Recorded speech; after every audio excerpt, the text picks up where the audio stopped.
So I'm thrilled to be back again this year, and I'm thrilled to be working with Mike. Got to know Mike a lot better over the past, 6 months or so since we've been planning this. Let me make sure I got the clickers down. So in 2013, this was the presentation I did, all themed on Predator. I actually think I may reinvent this and do an update, but this is complete Predator theme on cyber intelligence. It was pretty good. Last year, I also worked Arnold in again. I did a whole Super Bowl commercials bit. This year, I have a little something different on State of the Union. Now, I will have to say, after seeing, I don't have fanboys that do pictures for me like Brian. Brian's guy has much better GIMP skills in this case than I do. But we did just have the State of the Union address a couple weeks ago, so I thought I would do something similar. Every year, basically, that's what I've done, is provide the high-level analyst view of the space, trends I'm seeing, both in the vendor community, research community, and so on. So that's what I want to accomplish today. All State of the Union addresses need drinking games, and so I thought I'd have a drinking game for here, so maybe tonight in the reception you can catch up on these. So anytime anyone says real-time attack tracker, you got to take a drink, say derp 20 times. If you hear fusion, mix 2 drinks of your choice, and then have them. Actionable intelligence, get speared by Terry Tate. Some of you know what that reference is, and I'll talk a little bit more about that. Attribution, get a tattoo of Kim Jong-un on your head. I actually saw the interview. I don't know how many people, man, that movie's terrible. And I actually like, Seth Rogen's not bad. I like some of, like Neighbors is pretty funny, but the interview is terrible.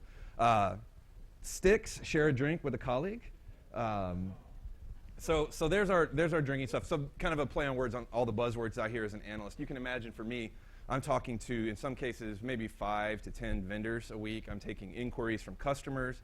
I'm doing workshops for people to help them do a one-day strategy session on how do you stand up a threat intel program. Those are the types of things I'm doing, and this is where the drinking game's evolved from.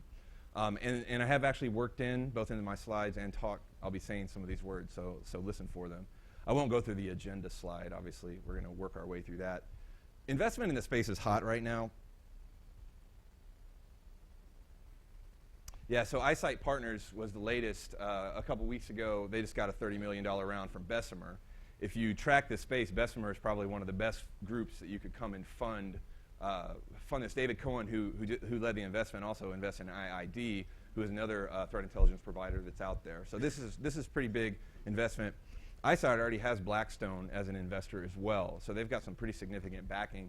You can imagine when a company gets rounds like this, a lot's going to come out of it. Look at these 2 sharp guys here. Where are they in here right now? Yeah, you guys probably, Adam probably demanded this shot for the article. So Threat Connect, as CyberSquare renamed at the time, they did an A round. ThreatStream also did a round, 22 million. ThreatStream has a lot of the ArcSight founders, CEOs, former ArcSight guys. So there's a lot of investment there on the threat intelligence platform side. And I'm going to talk a little bit about that as that space and technology has been emerging really over the past 2 years. BitSight, who is more on the risk intelligence side, actually this is a pretty interesting one to me. How many people were familiar with Anubis networks? So Anubis, out of Portugal, more of a lower end of the pyramid of pain, which we'll talk about a little bit more, from a Intel production, what their products are, but kind of coupled with that higher level risk. It's kind of an interesting combination of tactical intel with something a little bit higher. So this was an interesting acquisition. They didn't disclose the terms of this that happened last year. I would expect a lot more activity this year as well. I wouldn't even be surprised to see some of the big traditional security vendors acquiring maybe some of these threat intel providers to complement their big data analytics collection capabilities that they have. And of course, companies are investing in CTI as well. You guys are here. Obviously, your companies are investing training budget to bring you here. Let's see. Sorry, I must not be clicking right. I used to, for those of you who've heard me talk or vendors that I've worked with, I used to say 1%ers. And then one of my favorite shows, it's no longer on anymore, Sons of Anarchy is the 1%er analogy that I use. A lot of 1%ers is what we've traditionally seen here, especially in year 1. Defense, financial services, high tech, manufacturing, those are the 1%ers. Over the past 18 months, 12 months, we've seen this. I don't talk about 1% and 99% anymore. It's really 10%ers now. We see about 10% of companies, typically global 2000 in these verticals that are adding up. Oil and gas, last year for me, and I don't know how many oil and gas we have here, but last year oil and gas was probably the predominant vertical that was coming here to stand up their programs. They were actually recruiting a lot of folks from this part of the country that were moving down to Houston, and I'm in North Texas, I'm in Dallas, and we have a lot of natural gas there. So same thing between the oil guys, natural gas guys, lots of recruiting there. This year, healthcare and community health certainly helped there as well. Jim, who used to run the FSISAC, is now running the NHISAC, and so basically the NHISAC is going to be a clone, basically speaking, of the FSISAC. So as a result, the healthcare, water is getting raised as well. And then retail. Retail is pretty hot. Now, I know we have retail people here. I was a sales engineer before at Accuvant before I came to Forrester, and I used to sell to lots of retailers. My experience with most of the retailers that I work with is we're doing the absolute minimum required from PCI, and that's it. External pen test, only PCI. We're not going to look at anything else. Of course, Target, Home Depot, and obviously Brian's reporting has been a significant contribution to that. The water's being raised there. My caution for some of the retailers, I talked to somebody that shocked me. They were going to hire four cyber threat analysts from the Intel community to come and be on their team. I actually know this particular organization. They're in no way really mature enough to have a cyber threat intelligence program. There's a lot more fundamental things that they need to focus on. So one caution for not just retail but anybody, as you're maturing this process, don't be so hyper-focused on Intel that other parts of your security program fail or you don't set yourself up for success. Now, you can mature both at the same time. If you can do that, that's great. But don't make threat intel be the next silver bullet like a sandbox, like behavioral analytics is now becoming. Even sharing as well, and I'll talk a little bit more about sharing on that, right? There's things that have value, but don't think they're going to solve all your problems. You need to have a mature program overall. Threat intelligence providers. So this is the first piece that I really did on the space. Intel, I was a former Army Intel analyst, so when the Intel stuff was emerging within our area, I geeked out on it. I'm a former incident responder, so Intel IR, is the ultimate geek stuff for me. It's what I'm most passionate about. So I did this blog almost 3 years ago. My threat intelligence can beat up your threat intelligence. And I still mention it, and some of you are probably like, man, Rick, stop quoting that. You've been quoting it for almost 3 years now. But it is still so relevant. And if you're talking to providers here, some of this stuff will resonate with you. What's changed now? This has emerged. There is now my threat intelligence report can beat up your report. And APT1 clearly was a great report, but kind of brought that whole piece on. Now everybody has to have some type of annual report that's out there. Interesting thing about APT1, just an anecdote. My number one question from customers when that came out was, what's an IOC? Now, threat indicators, that was great for me because now people started thinking about threat indicators when they never had done that in the past. More of the mainstream folks, right? Not the 1%ers. The 1%ers, obviously, we're working on that. My attribution can beat up your attribution. Look at all of the, from November on with Sony and all the attribution battles from Jeffrey Card and Norris to Director Comey. You get onto Twitter and you want to just bang your head into the table just following the arguments, the truthers. It's pretty interesting there for a lot of, and I'll talk more about attribution, so I'll table that. We also have my real-time attack tracker can beat up your real-time attack tracker. Brian actually did a nice article looking at 4 or 5. I can't remember how many he did. These things are nice. They're kind of a double-edged sword because they're sexy. You can put them up in a NOC or SOC. What I want to see is a real-time attack tracker for my organization, not the world. One of the themes that you'll see from me talking is I want relevancy to my company, to my vertical, not global commoditized stuff that's not impacting me. So while these are sexy, if you don't work with your leadership on these can be a huge distraction for you and for your entire program. Another piece that I was tweeting about last week was threat indicator counts, right? It's reminding me, if you look back in history, next generation firewalls, you'd see a battle between Palo Alto Networks and Checkpoint saying we decode or we do layer 7 visibility for these many apps. And now it's this many indicators. No, it's this many indicators, and we're constantly growing those. I want indicators that have validity to my organization and how are they relevant. If you have a high quantity that are valid, that's great, but don't get distracted. And when you're looking at threat intelligence providers, I don't think an RFP question should be how many indicators do you have. The question would be, what do you provide? How is it relevant to me? What are you collecting on? We'll talk a little bit more about some of that stuff as we proceed. But these things are distracting. And I think the one thing that's really important, because your executives You know, for the past 4 years, we've had a survey question of, based on all of the high-profile breaches, and unfortunately, we just changed it. The first year, it was Sony sorry, I'm getting confused on my Sony breaches. Sony PlayStation, you know, and then we would work through all the breaches we've had over the past 4 years, and what's the number one response to your organization? And it's been a rise in executive awareness of the threat, which is great. My line about that is executive awareness is not a control. You cannot put your executive in line and start stopping packets.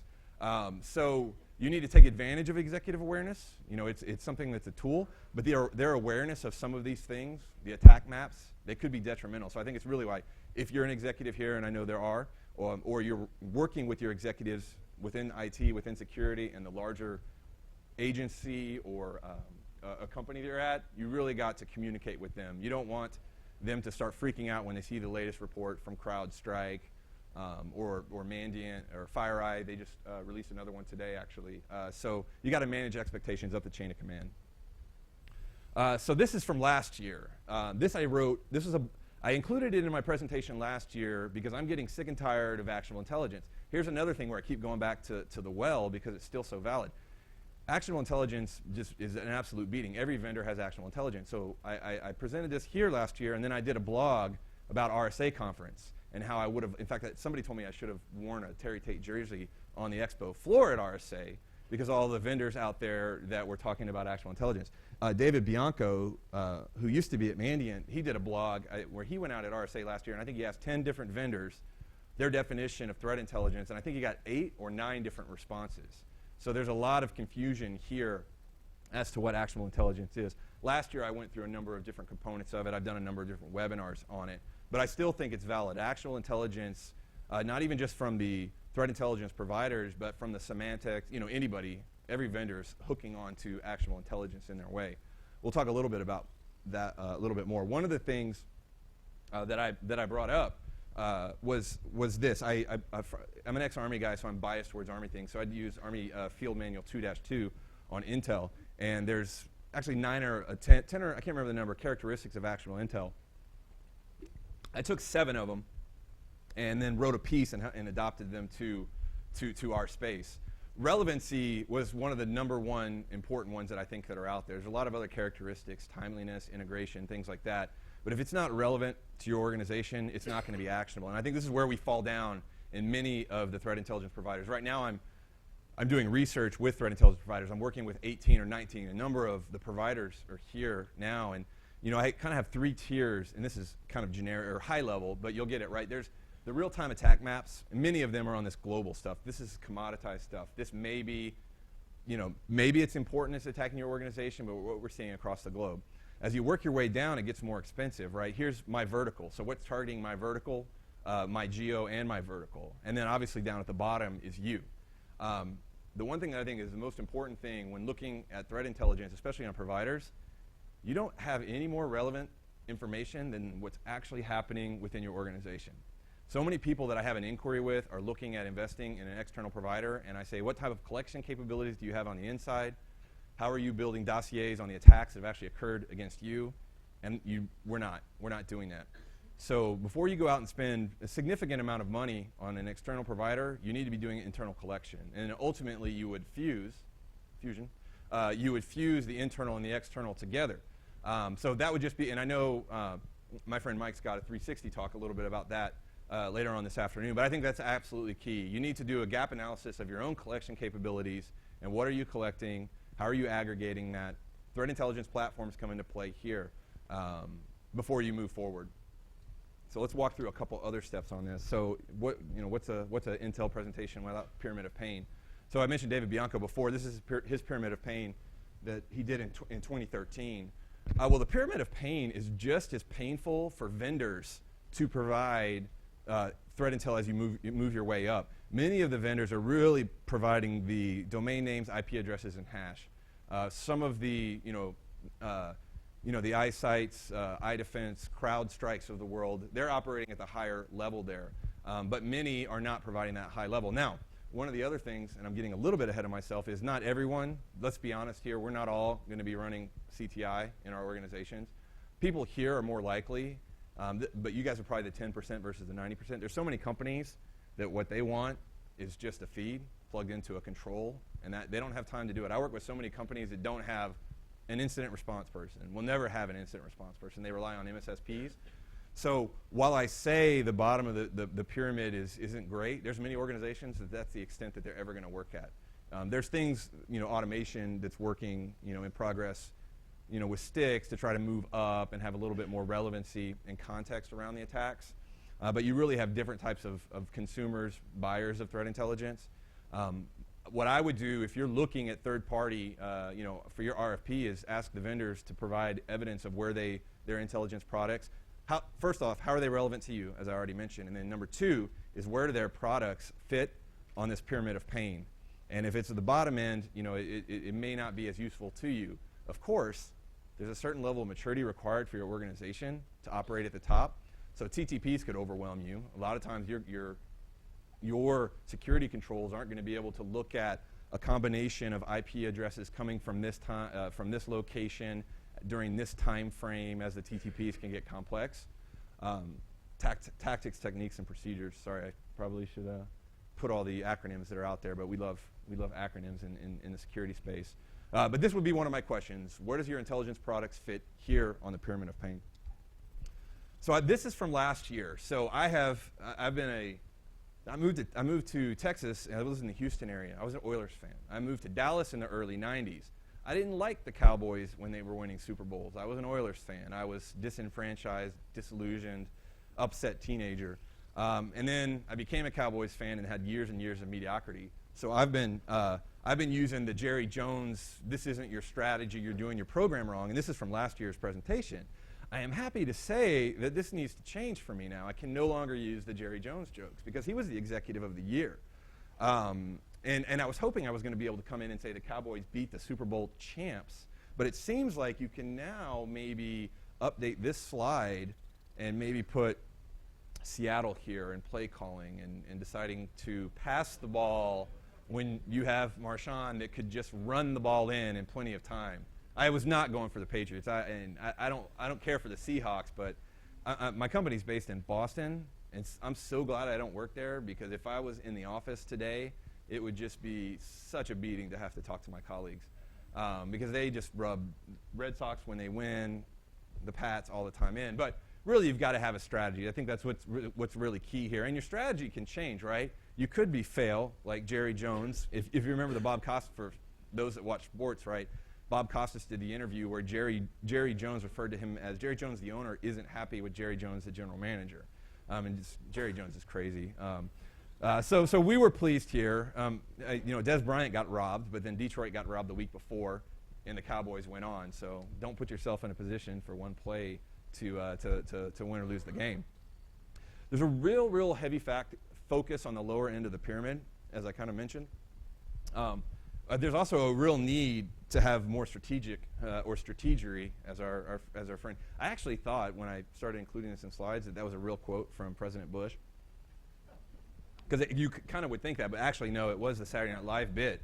But there is an extremely heavy focus on the tactical level of the pyramid of pain, or just security threat intelligence programs in general. We need to work our way up, and I've done some other presentations where you start looking at intelligence requirements, talking to the business, understanding what's important. One of the ways I talk to customers about how do you understand what's important is, if you're a for-profit company, what generates the most revenue for your company today? What's going to generate the most revenue for your company in 5 years? What are the people and assets associated with whatever that program is? And that's going to help you start building out the strategic component of your intelligence program. Understanding where the targeting is happening today against your vertical, understanding where the targeting is going to happen in 5 years. As one example, CrowdStrike did some research on what it's going to look like from healthcare and pharma targeting based on an aging Chinese population. So you have some of the reports. There's the high-level strategic reports. I mentioned BitSight, and then I was going to say HackSurfer, but what's the new name? Surfwatch, that are focusing more on the strategic pieces, kind of real-time strategic intelligence. But I think from a maturation perspective, you're not going to typically start off on the strategic program. You're going to start off at the lower level on tactical intelligence, start building it up to operational where you're tracking campaigns, and then work up to strategic. So I think it's just kind of the status of a TI program, and you want to start moving up to more strategic, not necessarily where you're going to start. One thing that I think you can do, because we don't need to give ourselves more black eyes as IT people, as security people, as cyber threat intel people, is start doing your own reports to your organization. So when the next ransomware, when the next Brian Krebs piece comes out, you already have a team that's working on something for the executives saying, this is how this does not impact our organization. Because once again, the execs are getting spun up from what they read on Wall Street Journal, New York Times, Brian's blog, and they're going crazy. What if you could answer those questions in advance and say, hey, look, we're on top of this. We're on top of Ghost from this week's or last week's latest flavor of the day on vulnerabilities that are out there. So I think that's something you can add to your program. The component about working with the business, understanding what's driving the business, building out intelligence requirements, and don't use the term, well, for those of you in the IC, terms like PIR, you need to adjust your language to your culture. So if you go in and need to say you need to understand the PIRs for the organization and we're going to do this, just one sec, Rich, gung-ho, speak to the culture of your org. If your org speaks that, that's great. Some of your business guys that aren't IT are going to be like, what the hell is a PIR? I don't understand. You're confusing me. So it's okay to speak that if it's understood in your organization. Rich? Yeah, so that's actually a very great. I was interested in, I talked to a lot of people, companies that have just hired someone out of the IC, and wanted to, they wanted to say, yeah, we're going to need all this classified information. But of course, the person they just hired from the IC, the reason they got hired was because they had all access to all this classified information, which must be awesome. And I'm just wondering how you talk to people about the weighting, the relative benefit of classified information for organizations and practices. Well, I think it's interesting, like, for those that have had clearances, mine's long since gone, but, when you get your clearance, you don't really learn as cool of things as you were thinking that you were going to learn. I remember when I was in the Army and I thought I was going to be the greatest thing in the world. And, of course, you do get to work on some interesting things, but there is this mystique around a clearance. And oftentimes, as those that work in cleared world and then work with private industry, trying to get stuff declassified out so that we can do something with it is an absolute nightmare. Actually, I have a workshop at Suits and Spooks on Thursday morning on how to help people transition out of the IC into private industry, or in my case, I'm going to talk about both private industry and vendors.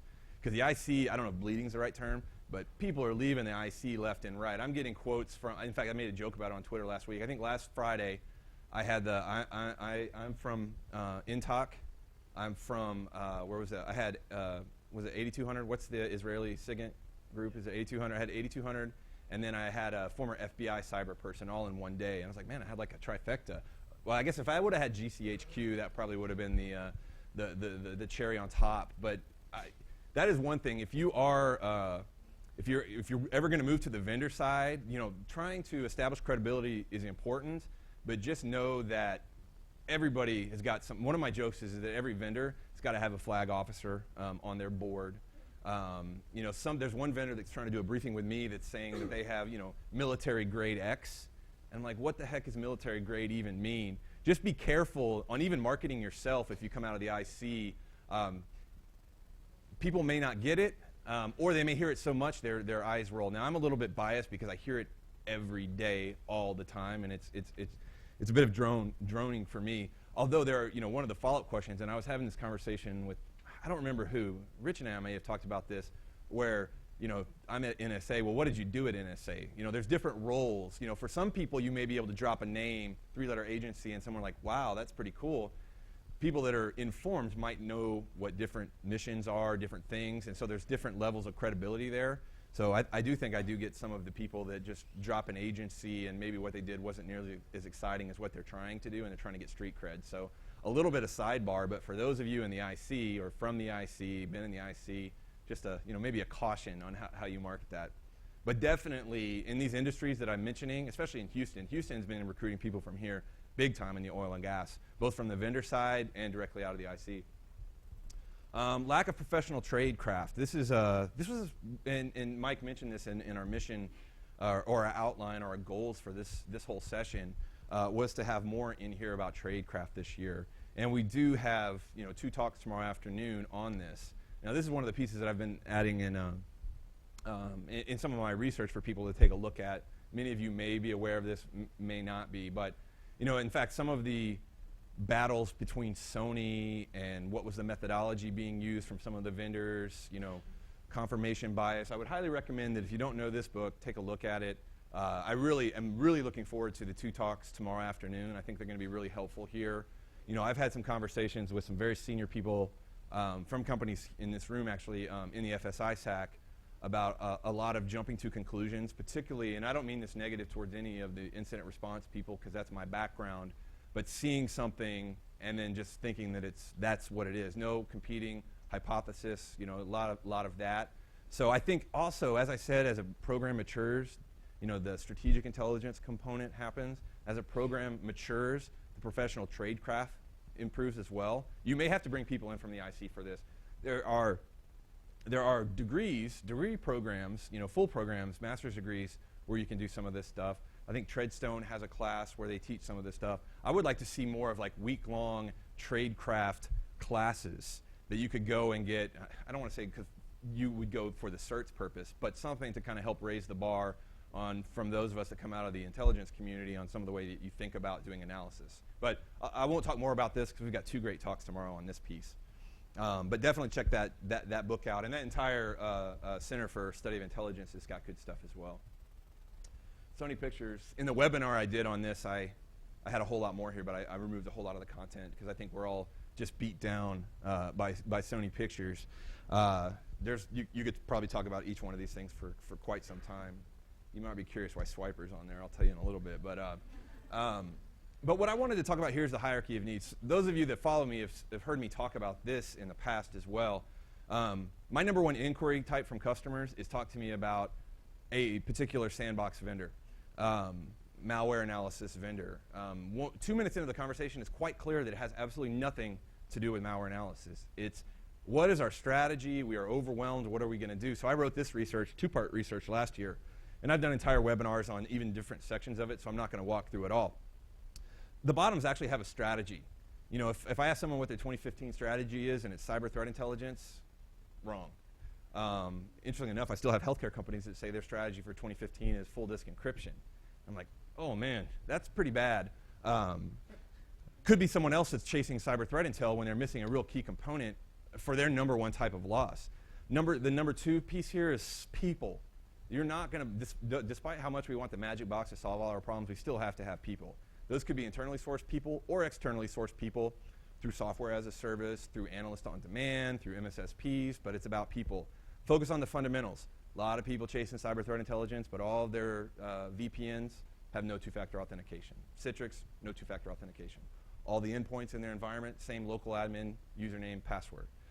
Users all have local admin access. I mean, the list goes on. Now, to say fundamental doesn't mean it's easy, but it's important. We like to buy, I like to call it expense and depth. Some of you have heard me say it, where we're chasing technology. And so this whole expense and depth piece for buying technology is happening with threat intel. People skip the internal collection. They're going and buying a bunch of different providers, and they're just recreating expense and depth all over again. Now, obviously, defense and depth has some value and merit, certainly, but most organizations aren't doing defense and depth as a layered approach that makes sense. They're just buying more crap. And I used to buy lots of crap when I was a practitioner. I wanted all the latest and greatest, whatever widget was. I was terrible. All the things I write about as an analyst are all the mistakes I made as a practitioner. The 4th step is integration, orchestration, automation. I'm surprised automation isn't a big enough, isn't the buzzword that I expect it to be. Yet I thought for RSA, automation, orchestration would be probably up there with threat intel and big data, maybe by next year. I'm actually doing a lot more research in the second half of the year on automation orchestration, which does come into play with threat intel as well. Prevention, be aware of any vendor that does services, especially incident response services, that says prevention is dead. They want it to be dead because they want to go do IR for you. Prevention is changing. Threat intel has a role in prevention. And then finally, detection and response. When I talk to organizations that get all wrapped up about who is behind an attack, where does attribution fit on their needs? Certainly there are people in this room that have robust capabilities with respect to attribution.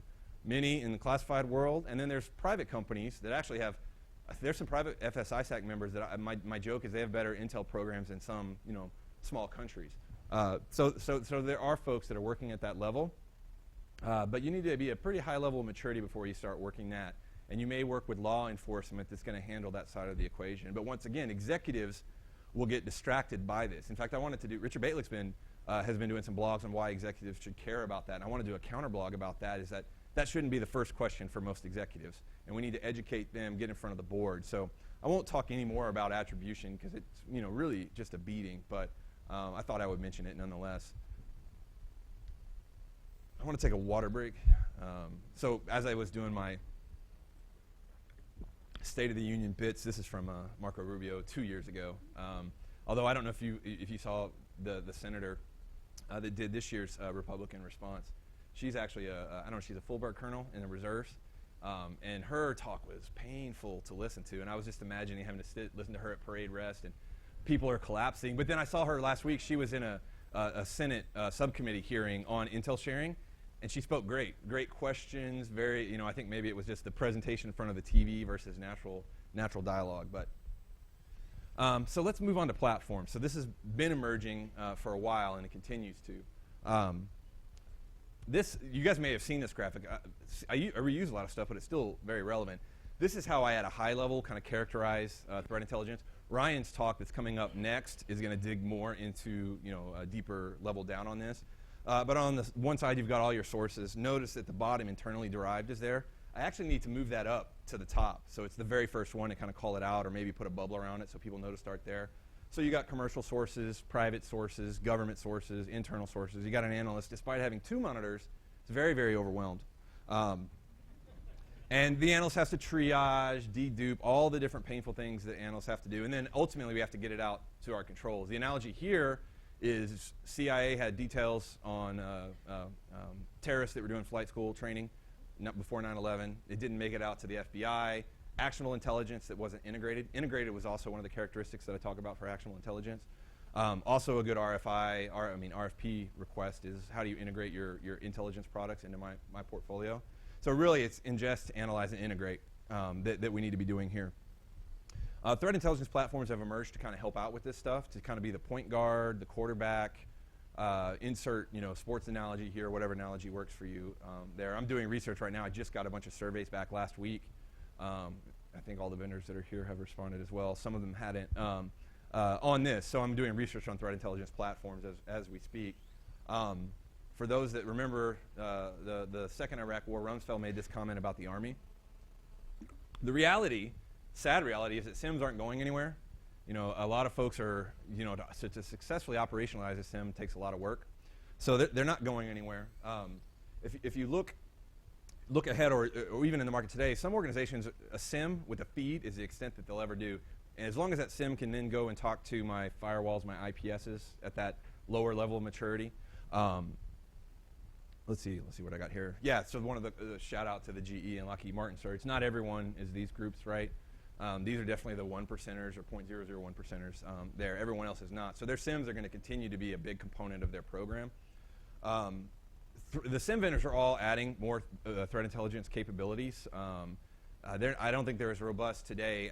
I'm looking at this actually right now in the research as the threat intelligence platforms are, particularly not only just from ingestion, dedupe perspective, but from an analysis, enrichment, and pivoting.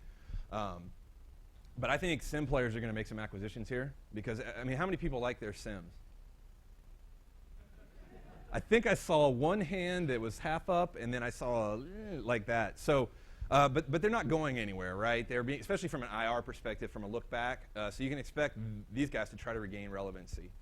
Enrichment, we've got sponsors here. Paul Vixie's talking tomorrow on the passive DNS. Brian gave a shout out for the tool that he's using in his talk.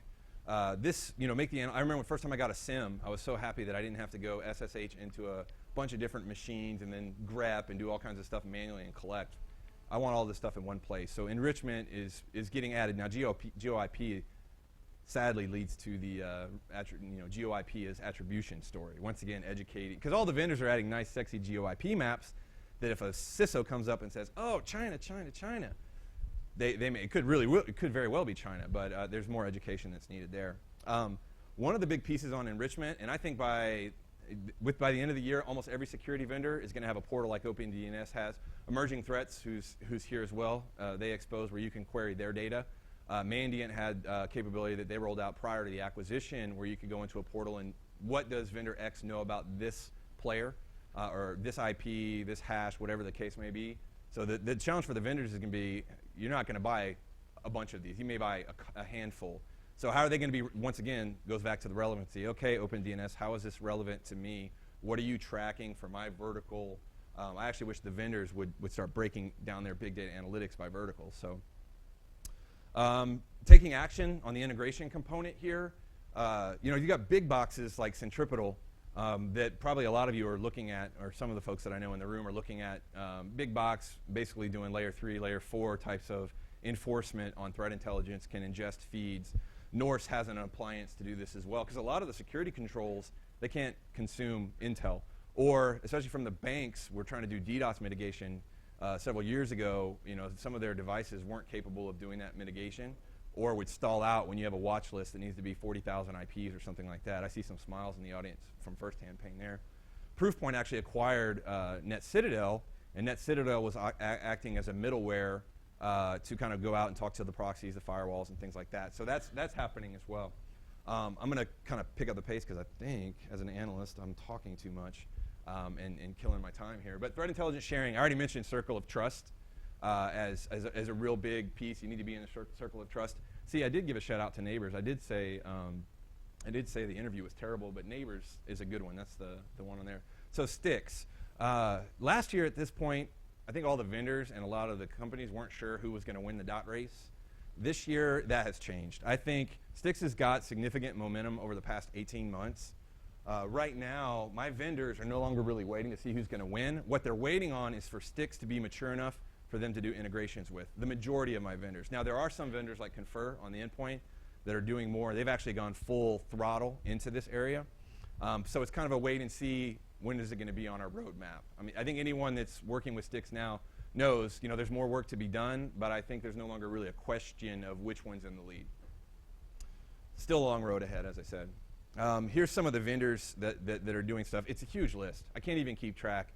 Sent the Stix discussion list an email with all the get submissions back on who's doing stuff here, and it's an overwhelming list. The key question for you is, from a vendor from a buyer perspective, is what does that mean when you say you have a Stix integration? What are the profiles? What can you do? Are you consuming? Are you producing? There's a whole lot more work to be done there, but there's certainly momentum. When Sultra, which came out of the Security Automation Working Group from the FSI SAC, kind of gives us something concrete here.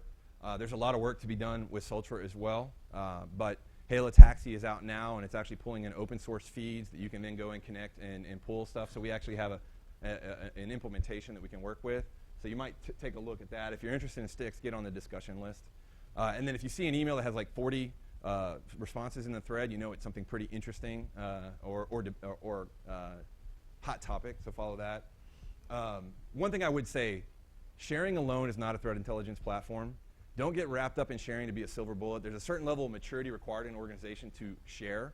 Hopefully Stix and Taxi will help us with that, but especially from your executives, especially what the government's doing from sharing perspective, it's the right direction we need to move, but sharing alone is not going to save you if you can't integrate it into your security controls. Once again, FBI, CIA piece. Research plug. Those who've seen me speak before, you see me say this. You don't have to be a Forrester client to get research from me. I do, myself and a researcher that I work with, we do interviews all the time, typically about 20 pieces per piece of research. I have a group of people that I met here year one that I go back to every 3 or 4 months, and they might as well be a Forrester client with all the research that they get on IR, on threat intelligence. So that's there. My Twitter handle's there. It's probably the best way to reach me. A teaser. So this is my talk for RSA. Threat intelligence is like 3-day potty training. And that's what my Swiper the Fox little thing was on the North Korea slide. So I'm basically doing a threat intelligence maturity model for RSA conference, people, process, oversight, and technology. And I have some profiles of companies based on maturity, vertical, and where you might fit. So if you're interested in getting that maturity model when it publishes, there's one piece that we could do a research interview on. One last plug is on the threat intel hashtag. I did this on the webinar as well. DFIR is a great hashtag. I'd like to see the threat intel hashtag grow to that level as well. So if you are onto the Twitters, use this, follow this. It used to be lots of just vendors only. Now we're getting a lot more practitioners asking questions, posting things. So if you want to learn more about the space, I think, and you're on Twitter, I think it's a good place to go. So thank you, guys. We have time?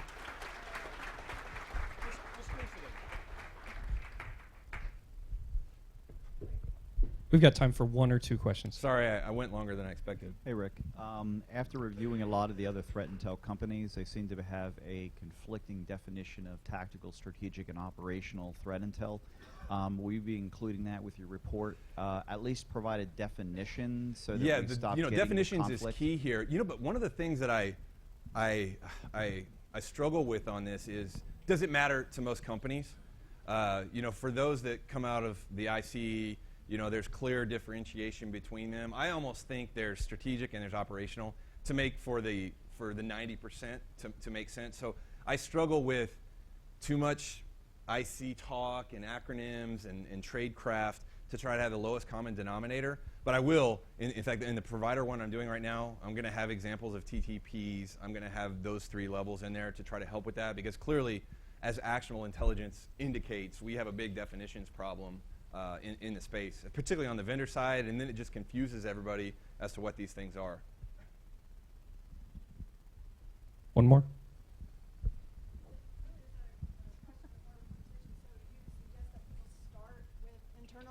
And I'll counter that I think from an implementation perspective, internal is not as easy as just ingesting some feeds. You do have a good piece, right? Especially if you have a hole in your collection and you're going to have to invest in new technology, you may have to build up budget and that. But there are certainly things that organizations, even if it's a manual process, can capture internally. Start building dossiers on the incidents that occur.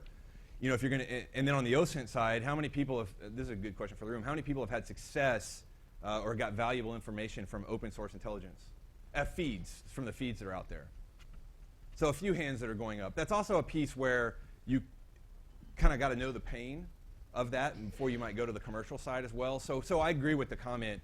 My caution would be is just don't go out and buy a provider's source without making sure that it's relevant to your organization and doing an inventory of your own capability and collecting what you can and having a plan to improve your own collection capability. Don't go spend $600,000 on an external provider when maybe you could spend $100,000 on something maybe lower level, and that other $500,000 could then buy you a new network visibility capability, better network situational awareness that'll help you internally. Clearly, it's not black and white, right? There's lots of gray in our space. All right. Thanks, Rick. Thanks, everyone.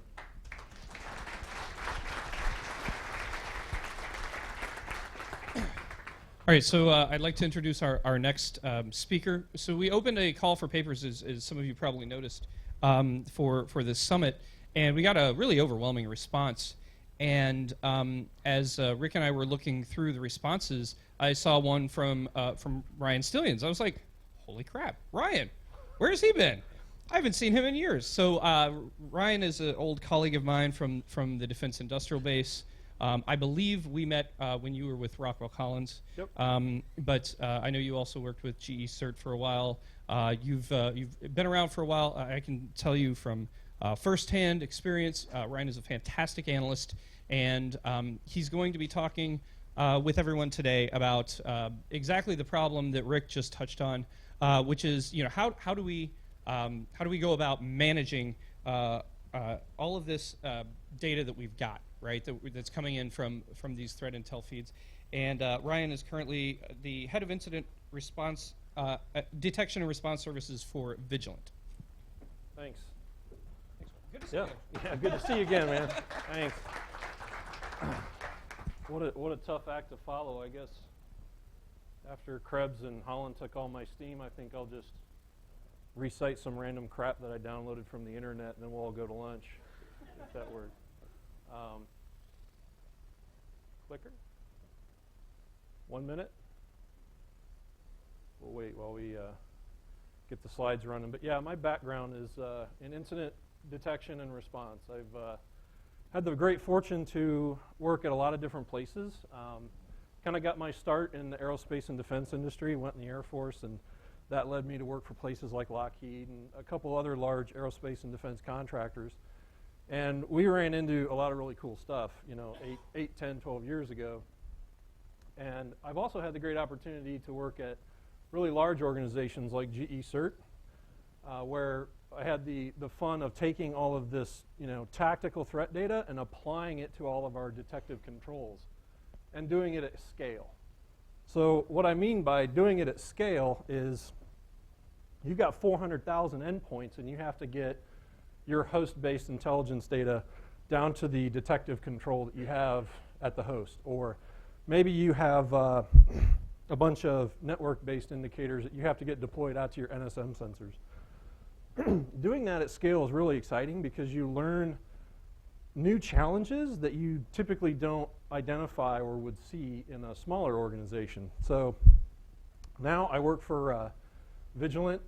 We are a managed network security monitoring provider for small and medium businesses. So it's really fun to take all that knowledge and everything that we've kind of picked up at scale and kind of help the fight, for the smaller guy. When I'm not focused on that, I'm usually outdoors. I do a lot of horseback riding and camping and fishing with my family.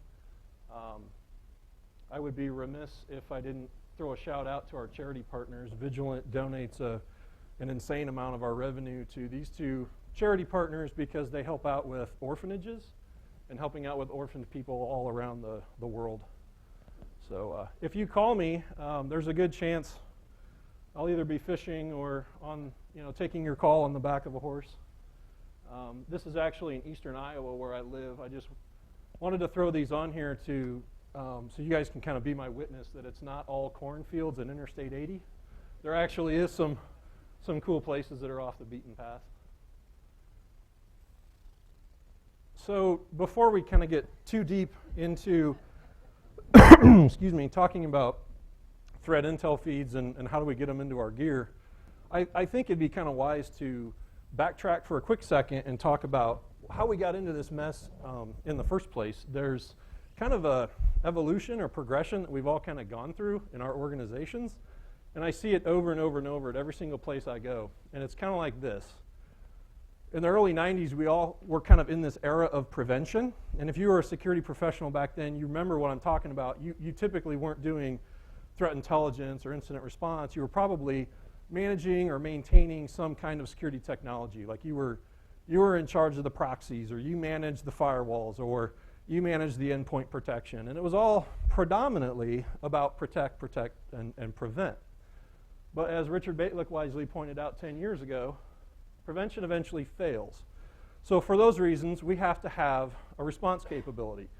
And it was at about this same time that we started to see a lot of professionals coming out of the woodwork becoming full-fledged incident responders. You actually had companies that were, standing up and going out and doing, full-time incident response. You also saw organizations staffing and hiring full-time incident responders into their organizations. So this was kind of a cool time for those companies that got it, right? They continued to invest in prevention, but they also kind of monitored and did a lot of response work. If there's one thing that we learned from doing all this incident response, it's that we didn't have enough visibility. We needed better visibility into our endpoints. We needed better visibility into our network segments. We needed better visibility into our environment and our users. And that kind of thrust us into this next era that I call the era of increased visibility. If you don't believe me, look at the tech stacks that have kind of come to fruition in the last 6 to 8 years.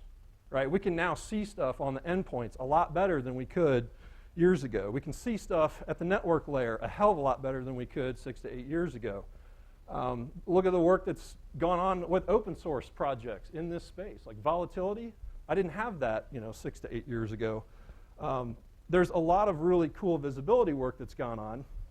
So that's great. And where that's kind of led us to move now is, I think where we are today is this era of intelligence. And I tend to agree with Rick. It's a very, for those of you in the defense industrial base, it's something we've had for years. But it's also a very young and kind of immature. We're still trying to feel it out. What does it mean to be a service provider in this space? What does it mean to be a product in this space? But I firmly believe that if your intent is to provide an intelligence-driven prevention, detection, and response organization, there's this significant gap that kind of still exists between the output of the intelligence teams, that disseminated product that you kick downstream, and all of the people who are actually consuming it and using it. So the nature of this talk is around how do you tame that indicator consumption pipeline? How do you deal with everything that's coming at you from more of a consumer standpoint? Quick poll. How many people here are more in the producer side? You're on an intelligence team and you're producing intelligence products, and it could be real high-level strategy stuff, or it could be very technical, like indicators. Here's some indicators for your tool. Okay, I figured it'd be a lot more. How many folks are more on the operational side, where you're a recipient of that disseminated product and you got to do something cool with it? Everyone else has just thought they were here for basket weaving 101, maybe. I don't know. Okay, so this is going to apply more to the response, operational side of the house. Where I think we're going, and I could be wrong, I think we're headed towards an era of clarity and focus. And what I mean by an era of clarity and focus is we've got too much information right now to quite frankly deal with. Kind of to Rick's point about having not enough staff to do all this stuff. We need to get a lot better at focusing on and having clarity around our requirements around how we actually do good prevention. What does it mean to do good prevention if you're intel driven? What does it mean to arm this data in the hands of our response folks, our detect ops guys that run all the visibility equipment? How do we get better at doing that? Because I see a huge increase in all of the information that's available to us, and a lot of people trying to get their arms around it, and it's just too much. Or maybe that's just anybody else kind of feel they're in that boat a little bit. It's kind of out of control. The second thing I've observed, and why I believe we're headed towards an era of increased visibility and clarity, is this. What I'm observing in a lot of organizations is what I call the cost of context reconstruction. It starts with one of these things. Many of you are here to talk about these things or learn about these things, or maybe you're going to go home and you're going to build one of these things. But this is all the buzz. We're going to go build a threat intelligence platform. And then we're going to go hire or consult with some expensive people. You're either going to bring them in-house, or you're going to hire some partners to work with. Some of them are quite expensive. And you're going to spend a lot of time and energy and resources constructing context, going out to all your sources, getting all this information, putting all this awesome sauce in this cool product or this cool place, all for the purpose of what? So you can use it, right? I mean, we're not just doing this for the sake of doing it. We expect to get value out of it. So typically what happens a lot is the first kind of order of business is, well, how can we put that into our detective controls? And along comes the detect ops guys. And these are the folks who run your SIEMs, the folks who run your NSM sensors, or the folks who run your endpoint protective control. I mean, there's a million places you can put all these atomic tactical indicators. But the colossal problem we do, or the colossal mistake we make when we consume this rich, correlated, well-built threat intelligence is we destruct all of that context when we go to put it in our tools. Technology today isn't designed to take descriptive paragraphs about your adversary. They're not designed to take that kind of information. In fact, you have to kind of distill it down to the binary ones and zeros and the raw indicators and regex expressions in order to get it into the platforms to be able to consume it. So we shoot ourselves in the foot after spending all that time and resource building the context. These guys just strip out the little bits that they need so they can shoehorn it into the tool, and when they do that, they lose all of the context around why that was important. So what happens, right, when you put it into the tools? Right, you pour all this gas on the fire. What do? They generate alerts, right? And some will say, oh, let's get away from the alert-driven model. Let's move to sexy data analytics and visuals, and that stuff's really cool. But if you peel the layers back, it's all alert data-driven anyway. Right? So my point is, our awesome tools are making assertions on what they think is bad, generating some kind of notification that happens. That what happens next? Some dude or some gal has to respond to that. And this is a third kind of talent that you have in your organization, is the response team. Any good responder is going to rapidly analyze and triage that information. They're going to look at all the possible sources they have at their disposal, look at all the data from all their tools. They'll look at what happened before the event. They'll look at what happened after the event. They're, busting through their OODA loop, right? Big buzzword. Trying to figure out one basic question. Is what I'm looking at legitimate? Is it a real compromise? Or is it just a false positive, something I can move on? But the point is, they spend all this time reconstructing a picture of what's going on at that moment in time in your environment. There's 3 different teams going on here, and we're shooting ourselves in the foot, constructing context, destroying context, and then recreating context. So I leave that with you as a challenge that we as a community need to kind of think about when it comes to solutioning threat intelligence platforms, detection technologies, and response tools, is we have to be able to allow all of these people to rapidly reference back to the context that matters so we can make decisions quickly. When I receive a threat intelligence product disseminated to me, I compartmentalize everything in my head. Maybe that's the way my pea brain works. I have to put stuff into buckets. And these are kind of the 8 layers that I put stuff into when I receive. And I'm not trying to define, what Rick was talking about earlier of how do we define these various things, but in lack of that definition, here's how I do it when I'm back at my desk. I shove things into these buckets, and it works kind of like this. If I'm consuming your intelligence product and you've got some kind of descriptive narrative that talks about the goals or the strategy of what's going on with this threat actor, I shove that into those 2 categories because overall, that's what the adversary wants. That's what they're going after. It defines what it is they're interested in. In order to achieve that objective, they have to establish tactics. They have to identify tools that they're going to use to fulfill those tactics.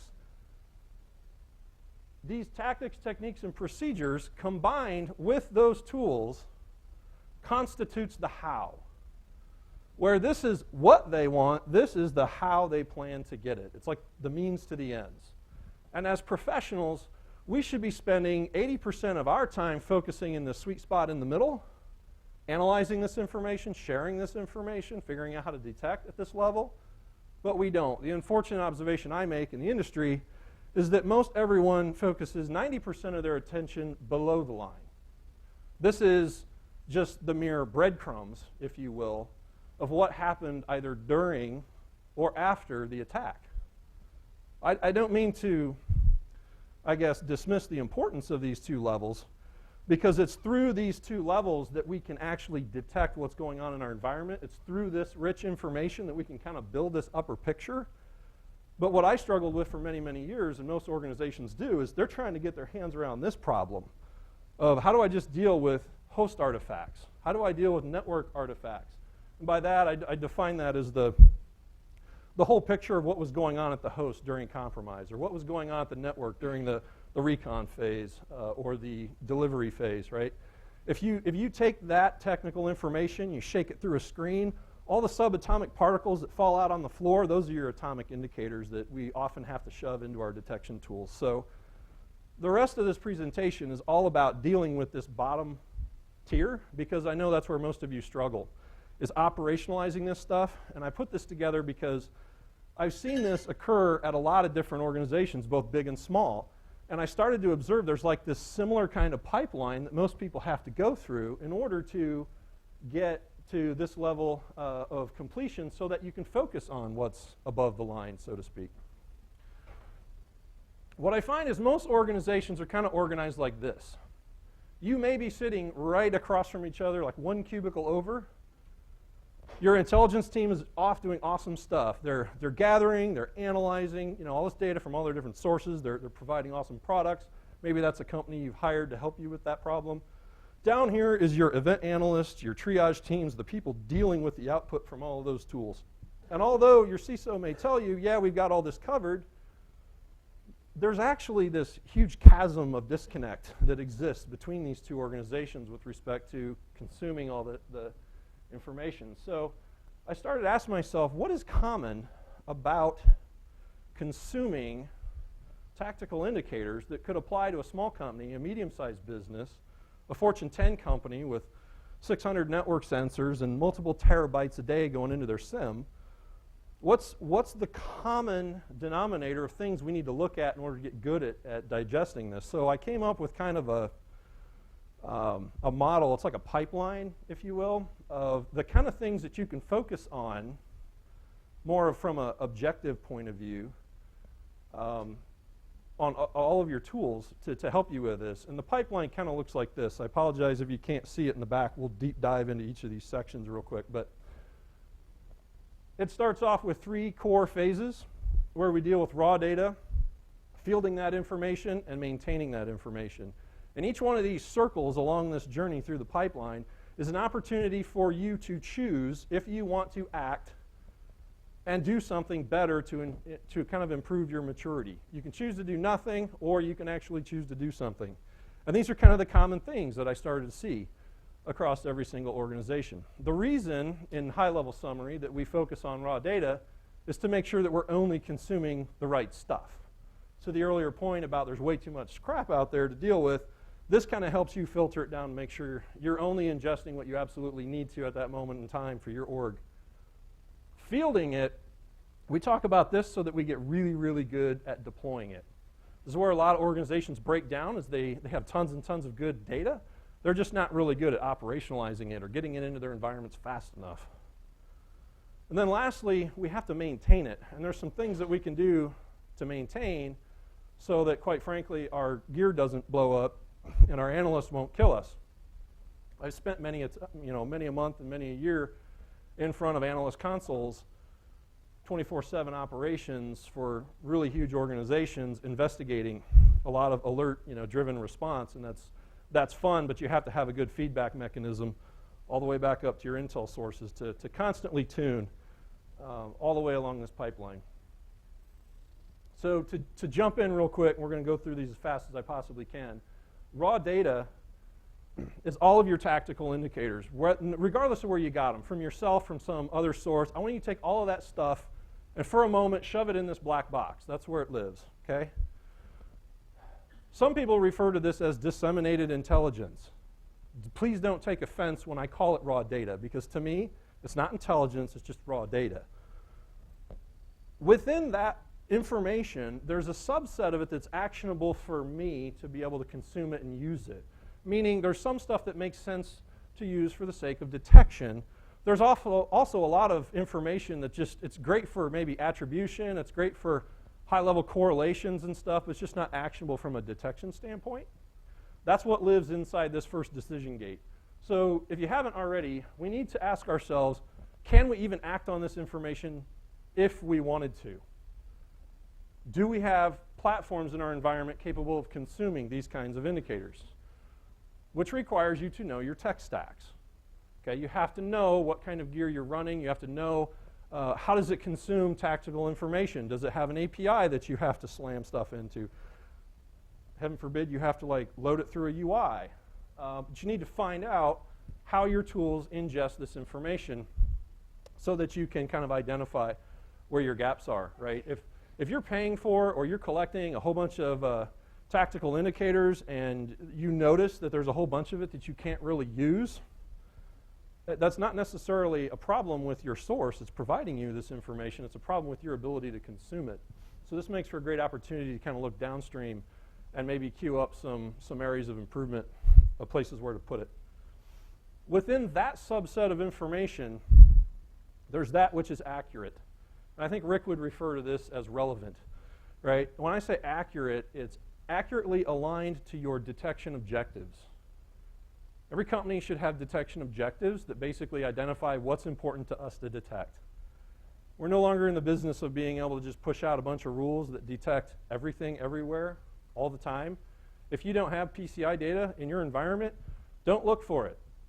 If you don't have connectivity to SCADA equipment in your environment, don't put your equipment through the hit of actually looking for Modbus protocol on your network, right? There's costs to these kinds of things. So you need to kind of know what must you detect for your business versus what you'd kind of like to if you had time.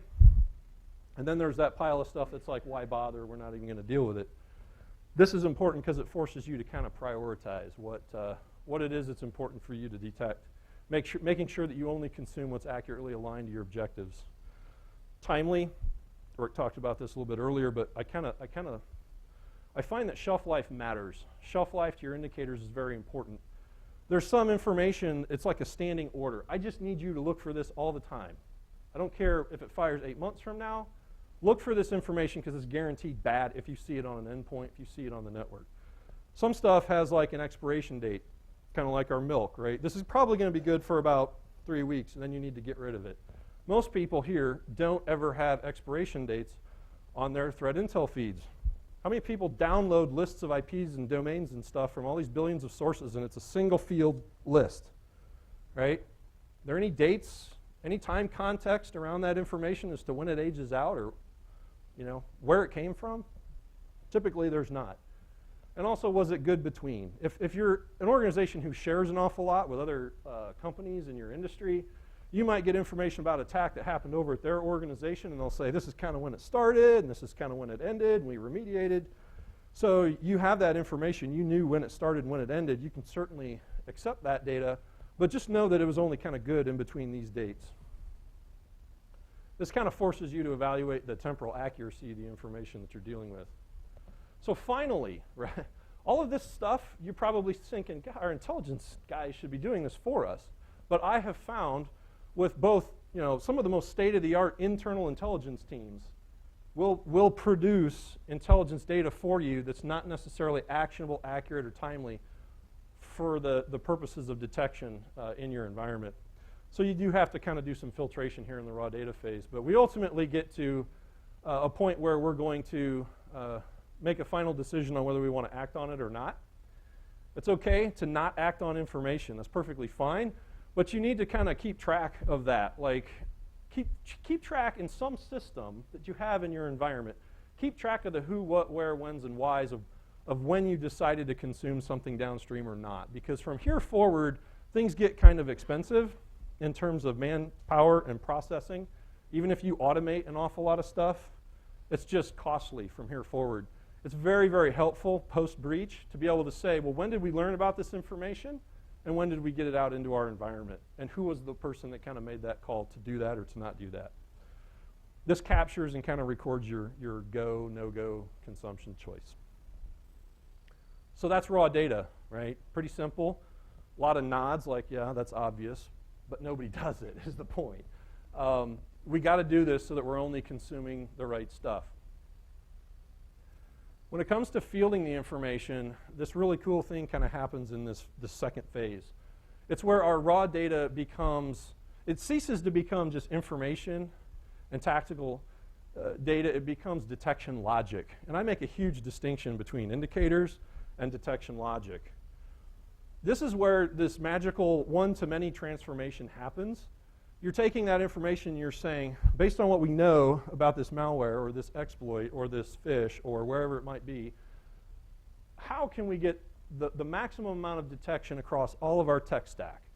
How do I get this deployed into my network controls? How do I get it deployed into our NSM sensors? How do I write YAR rules for my live response scripts? How do I get it jammed into my SIEM? I mean, you're thinking about all these different places that you could potentially put this one piece of information. That one piece of information is like record 8,230 on this big list of information. So taking time to think about where you're going to field it based on the context around that data is really vital, especially as you get to scale, because those kinds of decisions can cause a lot of downstream impact. But it ensures that we have deployment to all the important places. The second phenomenon that kind of happens here is there's this point of no return that we kind of cross. And if you don't believe me, I will convince you that indicators are a lot like apples. Does anybody know that? The common household variety Honeycrisp apple? They are. And it's kind of like this. I've had this conversation with senior leaders an awful lot, and it's this huge aha moment. So I apologize for the lame analogy, but threat indicators are a lot like apples. On the other hand, applesauce is a lot like your detection logic, okay? Where we started once with a raw product or a raw material at the beginning, you notice that applesauce in your common grocery store has been packaged in 100 different ways. There's big packages, there's little packages, there's portable packages. This is because we prepare our detection logic prescriptive to the place that it's going to go. There's all sorts of data conversion and development that takes place to take information and shove it into snort rules, YAR rules, bro intelligence feeds. I use open source products during my talk just as an example to give you kind of an idea. But the point is, it's this stuff that goes into your tools, not apples. Indicators are not signatures. No more than signatures are indicators. And if anyone was wondering, from a manufacturing point of view, the arrow goes this way, and it only goes this way. You cannot consume detection logic as source intel. I cannot, having worked for Mandiant and GE and all these places that have been in this business for a long time, we often worry about people getting a hold of our secret sauce and all my awesome snort rules and all my cool signatures and YAR rules because they want to extract intelligence out of it. And you just cannot do that, right? The arrow does not go this way. You might get a little bit of information, but you're not going to have any of the context that was around that data if you just simply take the rules and try to extract stuff out of it. So I have to throw this in here just for, if there was any question which way the arrow goes. We are crossing this point of no return where once we produce detection logic, you can't really go back.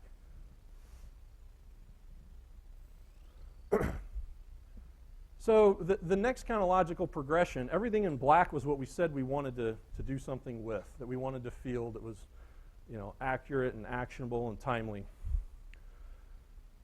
When we prepare it, you're now in the business of content management. Whether you know it or not, you're developing draft detection across every single platform that you have in your environment. That's the goal.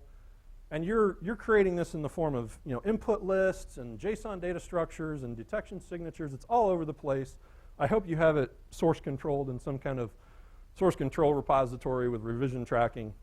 If you're not, this is kind of the direction you need to start looking, is because it can get very unwieldy kind of keeping track of what's loaded where and who's developing it and that kind of stuff. And then lastly, you really need to document it quite heavily, because to my point about context reconstruction, you don't want the response team having to sit there and stare at your detection logic to try and understand what it was that you meant when you wrote that. They just need to get a link or get access to the story behind that detection logic, and also the reference to the threat intelligence from whence it came, right? These are all kind of different data sources that analyst needs to have access to. Get it all documented. Don't just write detection logic and shove it downstream.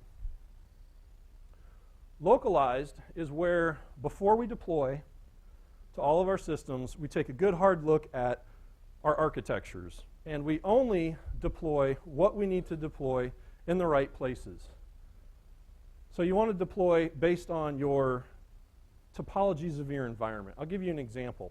If you have specific information like detection logic you've developed that's going to look for reconnaissance activity against your publicly facing reconnaissance activity, you're going to load that detection logic in front of your detection tools that are placed to be able to detect that. There's no point in loading it like maybe on some internal detective control that's only going to look at like internal traffic from one department of your company to the other. Taking time to actually deploy detection logic to all the right places will significantly cut down on false positives. It helps with the performance of your equipment. But this is one of the biggest things I see a lot of organizations fail to do, is they just go out and they download the VRT rule set or wherever they're getting their detection logic from some other person who's manufactured it clear upstream, and they just put it everywhere on all 30 sensors, or they put it on all of their endpoints with no intention of localizing where it is and kind of customizing where they're placing that detection.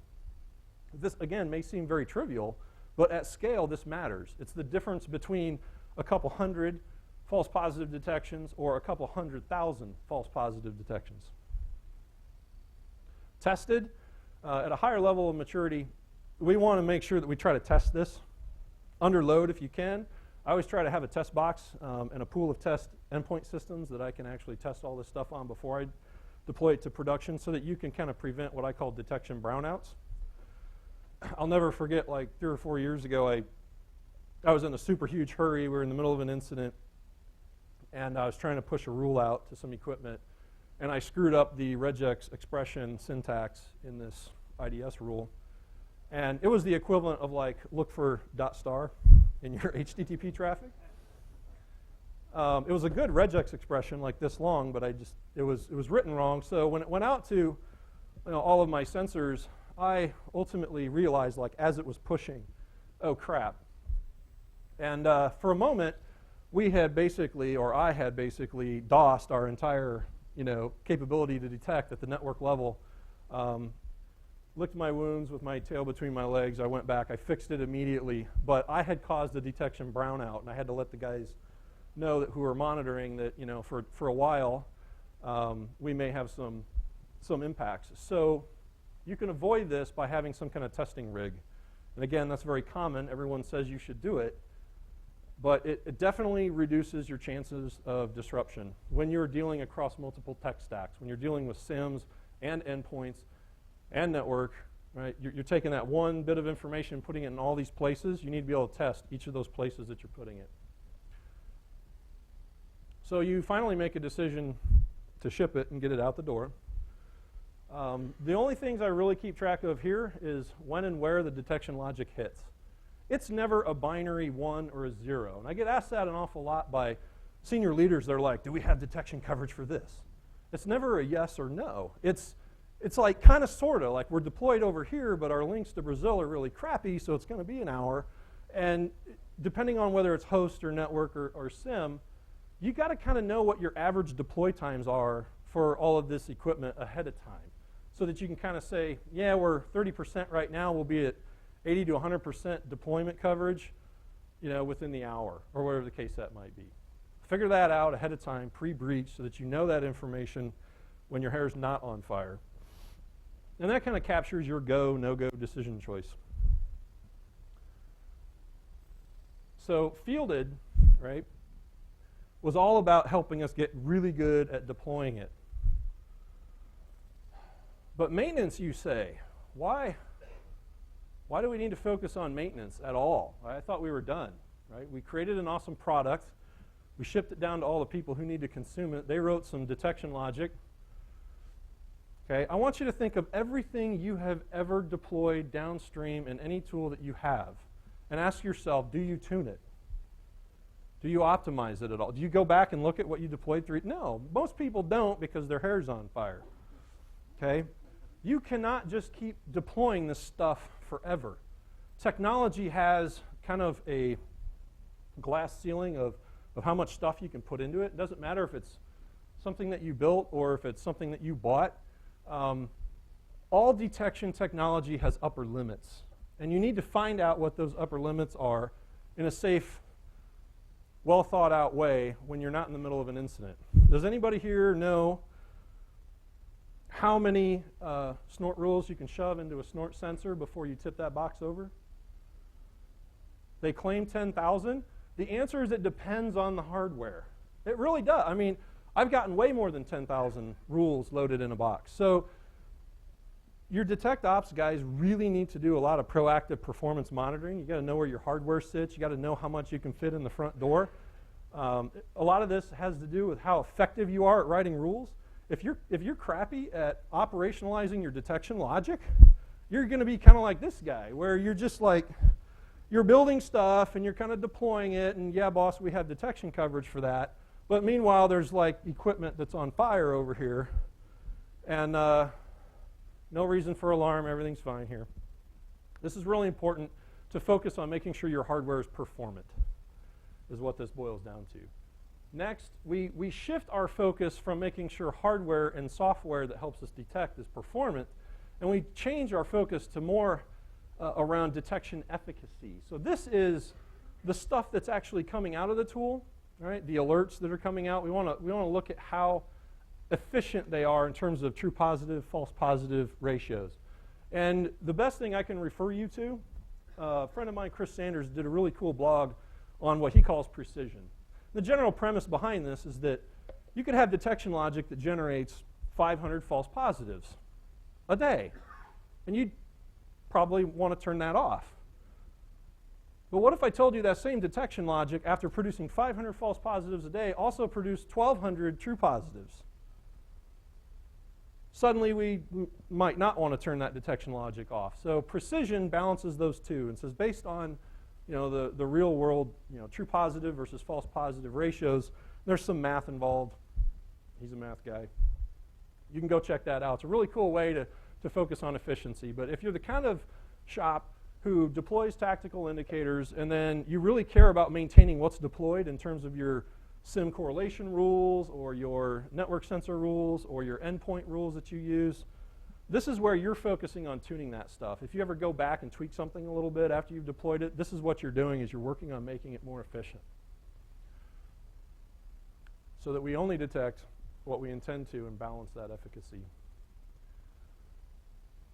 The third focus here, when I say relevant, what I mean is what are we putting in front of the analyst's nose to actually do something with this alert.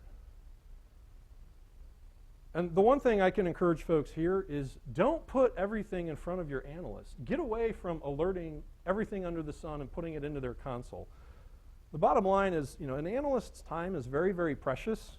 They only need that 1 or 2 or 3 super high fidelity notifications that they need to kind of trigger them to dig, because any good analyst would much rather do proactive hunting through the data to build the picture and find what's really going on than have their analyst console flooded with just a boatload of false positives.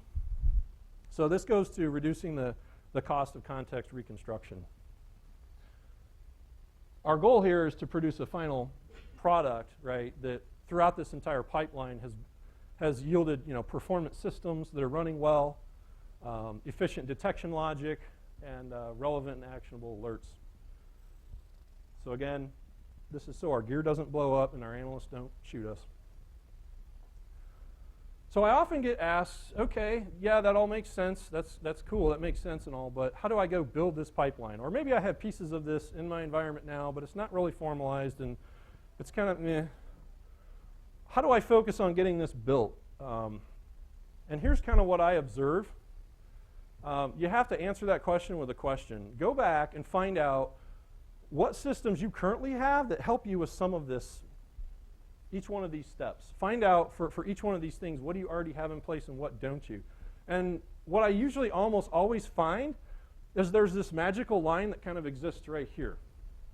Remember a minute ago when we were talking about making applesauce and that point of no return where it becomes detection logic?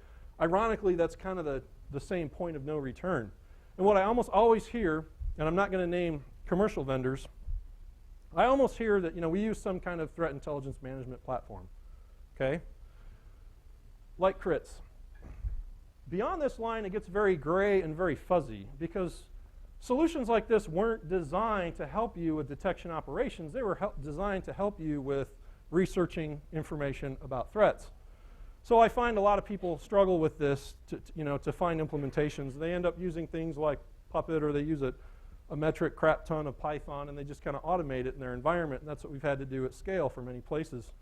When it comes to making maintenance and gathering that feedback, I think this is where the industry is the least served in terms of solutions that are out there. It's pretty much the wild, wild west. There isn't a whole lot out there. So you're reliant on kind of building whatever you can build internally to make sure that you maintain that stuff. And I think this is a huge opportunity for us, right? Because we focus so much on detection and response, and we focus so much on threat intel. There's this awesome sweet spot right in the middle that we're not focusing on. So there's cool opportunity here if anybody's interested in doing an open source project or commercial product to help with that. That'd be awesome. I also advise to crawl, walk, and then run. I had this picture on my desk, and I went back to it and I looked at it, and I realized Bill was absolutely right. If you apply automation to an inefficient process, it will hurt. So if you are going to go build this real quick, I advise a couple things. Build out the capability equally across each of these 3 phases. And what I mean by that is get the first 3 outer rings built first. So make sure that things are actionable. You're only preparing, or things that are actionable, you're preparing it for as many platforms as you can, and you have an eye on hardware performance. Then you can come back and mature them in parallel. You can focus on raising it kind of to the next level of maturity, focus on accuracy, localizing it to your architecture, making sure that things are running efficiently. And then lastly, where most shops don't even get to this point, but lastly, if you can, focus on only ingesting that which is timely, test your stuff before you deploy, and then only put in front of your analysts what's exactly relevant to them, what's going to help them start digging. And this kind of pipeline of filtration for operationalizing your data can be very helpful. Lastly, be mindful of your sourcing model. What I mean by sourcing model is who you partner with to get this done. I think over on that side of the house, you can partner with some vendors to really help you get additional context information you don't have. But something happens this side of that line where everything else is kind of very dependent on your organization. It's unique to you, right? Having worked for several vendors, I can tell you that they struggle with this. They struggle to help you prepare and deploy and localize because the way they make money is at significant scale, right? So just be mindful of kind of your sourcing model. Be mindful that you're going to have to educate people in your environment because this is what they think it looks like. They think you just take a bunch of juice and secret sauce out of your Intel tool and you go load it in your tools, and it's not always that easy. And then lastly, I think there are kind of 3 domains in which we're going to see solutions get established.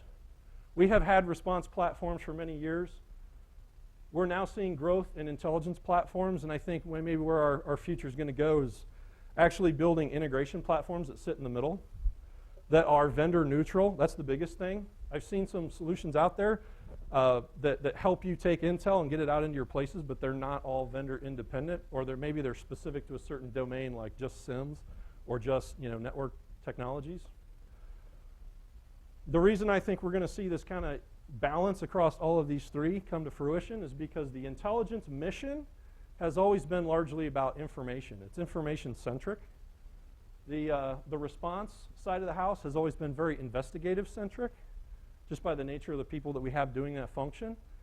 And then lastly, the detect ops mission has been and will always be very, very technology-centric, right? Where they're not so concerned about the investigative side or the analysis side on cyber. So I think that's kind of probably where we'll see a lot of growth. And with that, I'll wrap it up. There's my contact information. If anybody's interested in getting a hold of me or would like to discuss this further, I'd be available to talk. All right, Thank you. I want to give you guys a chance to ask 1 or 2 questions of Ryan before we go to lunch here. So does anybody have anything? Yeah, go ahead. Do you anticipate that middle tier will start buying into the standards of communications, i.e. sticks into snorts, that sort of a thing? In terms of data exchange, that's a rabbit hole that goes very deep very, very quickly. I don't think we're going to see these vendors focus so much on adhering to a standard as they are going to be focusing on making sure they can provide something that actually works. Because I will buy tomorrow a solution that allows me to do this, preferably an open source solution that I can yank the code and customize it how I want. I don't care about the back-end protocol pipe it used to get from point A to point B. Right now our problem is taking the awesome sauce that we have and actually getting it deployed in an efficient way that helps us address the things in that pipeline. So I think the frameworks are good and they're going in the right direction, but I think we're going to see vendors start building out this space before those have kind of come to fruition. All right, 1 more question? Yeah. Actually, 2 things. You talked about the detection brownout. Mm-hmm. The other brownout that I've noticed is that the tools themselves are not rated to block and or detect at the level. In other words, a patch level will suddenly make a whole set of rules disappear or be resorted or whatever. I think that there's really nothing in that space. Lastly, another brownout that I see is the business brownout. where a set of rules are applied and you start blocking customers. Sure. And Sure. I hear about this on a regular basis. Yeah, one distinction to make there is be mindful about what you're choosing to prevent versus detect, right? I love prevention technology, but I will say that probably 90 to 95% of all the operationalizing of threat intelligence that I've done has been into detective controls only, that passively monitor endpoints, passively monitor network technology. At scale, you just cannot take stuff and throw it into your preventive controls, as exciting as that may sound and reassuring. You can't do that because you're gonna kill entire business units because you blocked some purple squirrel application that they developed that your technology thinks is a threat. Good question. All right. Thank you, Ryan. Oh, I'm sorry. One No? Okay. Yeah. Thanks, Ryan. Cool. Thank you. Thanks, Mike. Appreciate it. Cool. Okay. Two quick announcements. First.